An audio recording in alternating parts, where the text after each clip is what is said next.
আসসালামু আলাইকুম ওয়া রাহমাতুল্লাহি ওয়া বারাকাতুহু। আলহামদুলিল্লাহি রাব্বিল আলামিন ওয়াসসালাতু ওয়াসসালামু আলা আশরাফিল আমবিয়া ওয়াল মুরসালিন নবিয়্যিন মুহাম্মাদিন ওয়া আলা আলিহি ওয়া সাহবিহি আজমাইন। আম্মা বা'দ ফাউযু বিল্লাহি মিনাশ শাইতানির রাজীম। বিসমিল্লাহির রাহমানির রাহিম। ইযা আসহাবাতুম মুসিবাতুন কালু ইন্না লিল্লাহি ওয়া ইন্না ইলাইহি রাজিউন। হে আল্লাহ, আমাদের বাংলাদেশের বলা মুসিবত থেকে দূরে রাখুন। আমাদের মা বোনেরা অনেক কষ্ট করে টাকা অর্জন করার পর আল্লাহ যদি ঘূর্ণিঝড় আসে, বন্যায় আসে, অনেক ক্ষতি হয়। এই ক্ষতি থেকে আল্লাহ তুমি রক্ষা করো। আমি সর্বপ্রথম মহান আল্লাহ তাআলার কাছে প্রার্থনা করিতেছি, আল্লাহ তাআলা যেন আমাদের মুসলিম উম্মাকে শান্তি রাখেন, ভালো রাখেন। আমাদের বাংলাদেশের পরিস্থিতি দেখে মধ্যে মধ্যে ভয় লাগে। বাংলাদেশের কঠোর আইন যদি না করা হয় তাহলে দেশের মধ্যে অনেক পিছিয়ে চলে যাবে। আমরা আলিম উলামাদেরকে বলতেছি, আপনারা কোরআন এবং হাদিস দিয়ে কথা বলুন। ওইখানে কে কি করলো সেইটা আপনার বলার দরকার নেই। কোরআনের কথাগুলা, হাদিসের কথাগুলা বলুন। এবং আপনাকে অনেক কষ্ট করে, পরিশ্রম করে মানুষ নেওয়ার বাণী হলো কিছু শিকার, কিভাবে আমল করতে হয়, নবীজি কিভাবে আমল করার জন্য বলেছেন, তাবিইনরা কিভাবে আমল করেছেন, কিভাবে কোরআন তিলাওয়াত করা দরকার, নামাজ কিভাবে আদায় করার দরকার, রোজা কিভাবে রাখার দরকার, কিভাবে জাকাত বন্টন করা, কাদের উপর জাকাত বন্টন করা ফরজ, কাদের উপর হজ করা ফরজ, এইগুলা কোরআন এবং হাদিস দিয়ে বলুন। আর যারা কোরআন এবং হাদিস ছাড়া কথা বলবেন তাদেরকে দাওয়াত দিবেন না, ওরা আলিম নয়। ওরা যদি আলিম হতেন তাহলে কোরআন এবং হাদিস ছাড়া কথা বলতেন না। যারা গান বাজনা নিয়ে ঠাট্টা তামসা করে ওয়াজ মাহফিলে, তাদেরকে দাওয়াত দিবেন না। আমাদের দেশের উলামায়ে কেরামদেরকে আমি ধন্যবাদ, মুবারকবাদ জানাই। আপনারা পরিশ্রম করতেছেন, কিন্তু এই পরিশ্রমের মধ্যে অনেক লোক খারাপ ঢুকে গেছে, ওদেরকে চিহ্নিত করুন। মুসলমানের কাজ হলো ভালো পরামর্শ দেওয়া, মুসলমানের কাজ হলো সৎভাবে চলা, মুসলমানের কাজ হলো খারাপ কাজ থেকে বিরত থাকা, মুসলমানের কাজ হলো মানুষকে দাওয়াত দেওয়া, মুসলমানের কাজ হলো অন্য মুসলমানকে সাহায্য করা, মুসলমানের কাজ হইল ঘুষ সুদ থেকে বিরত থাকা, মুসলমানের কাজ হইল শান্তি। আর আপনার কাজ দেখে অন্য মানুষ আপনার কাছে আসবে, শিখবে। প্রাথমিক শিক্ষা তো আপনারাই দিতেছেন প্রতি মসজিদে সকালবেলায়।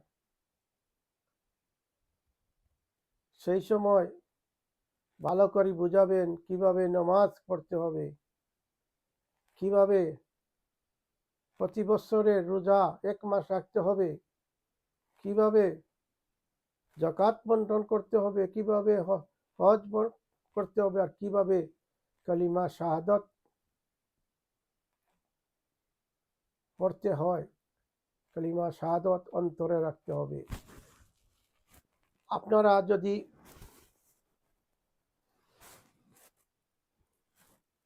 সবাই যদি একত্র হয়ে বলে আমরা আর কখনো কোরআন হাদিস ছাড়া বলবো না, আমরা দেখি এই 2 বছর বা 5টা বছর দেখুন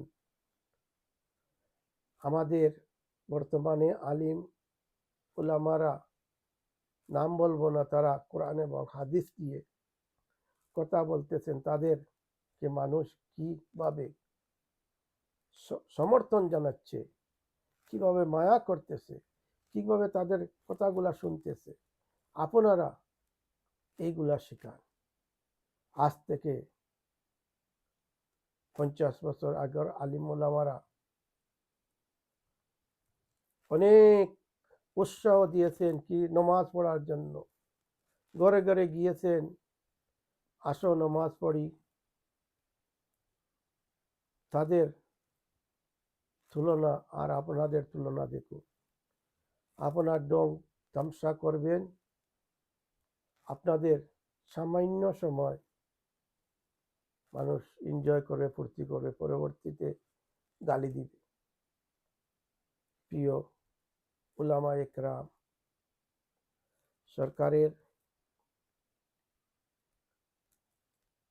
যে সরকার আসুক না কেন তাকে সমর্থন করুন। দাঙ্গা থেকে বিরত থাকুন। বাংলাদেশের সবাইকে বলছি, আপনারা হাঙ্গামা করবেন না। আপনারা সবাই যদি একত্রভাবে এই 5 বছরের এই সরকার করবে, যদি ভালো হয় তা আগামীতে ভোট দিবেন, ভালো না হয় অন্যকে যাকে ভালো লাগে তাকে ভোট দিবে। আপনি ভোট দিয়েছেন, সে যদি কাজ না করে আর সে যদি মির্জাফরি করে, সে প্রমাণ আগামী 5 বছর পরে মিলবে। আমাদের দেশের কোনো ক্ষতি করবেন না। অনেক কষ্ট করে বিদেশ বা দেশে কষ্ট করে পরিশ্রম করে গাড়ি কিনলো, আর আপনারা একটা ইট টেলা দিয়ে মারার পর গ্লাস ভাঙলেন, গাড়ির ক্ষতি করলেন, রাস্তাঘাটে গাছ বিক্রি ভাঙলেন। এগুলা ক্ষতি কার করতেছে? আপনাদের ক্ষতি। আপনাদের টাকার এগুলা বানানো। কেন এইসব করবেন? এইসব থেকে বিরত থাকুন। আল্লাহ তাআলা জ্ঞান, বুদ্ধি, আকল সবকিছু দিয়েছেন মানুষকে, সর্বশ্রেষ্ঠ জাতি। আর কেন পশুর মতো কাজ করবেন? এগুলা থেকে বিরত থাকুন। যারা পরিশ্রম করে তাদের কোনো দিন গরিব থাকবে না। আমরা বিদেশে লন্ডনে বসবাস করতেছি, আমাদের পরিশ্রম যদি দেখতেন তাহলে বুঝতে পারেন যে লন্ডন যারা আসছে এখন বুঝতেছে। আমরা সারা দিন রাত কাজ করতাম দেশের ভাই বিরাদকে শান্তি রাখার জন্য। আজ আমরা বৃদ্ধ হয়ে গেছি। আমরা পরবর্তী যারা আসবে ছেলেমেয়েরা আপনাদেরকে দেখবে, আপনারা আর দেশের আইন কানুনকে, ইসলামিক আইন তো হবে না, তবুও যদি পারেন তাহলে করেন। হাসরের ময়দানে আমরা জবাবদাহি হব।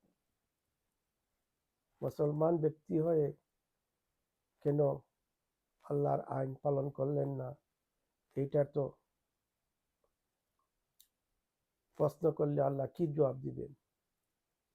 আমাদের দেশের খুন, দর্শন এবং চাঁদাবাজি, ঘুষ এগুলা চলছে, সবগুলাই হারাম। এইগুলা কাজটাই এত খারাপ, এই কাজগুলা কিভাবে করা হয়?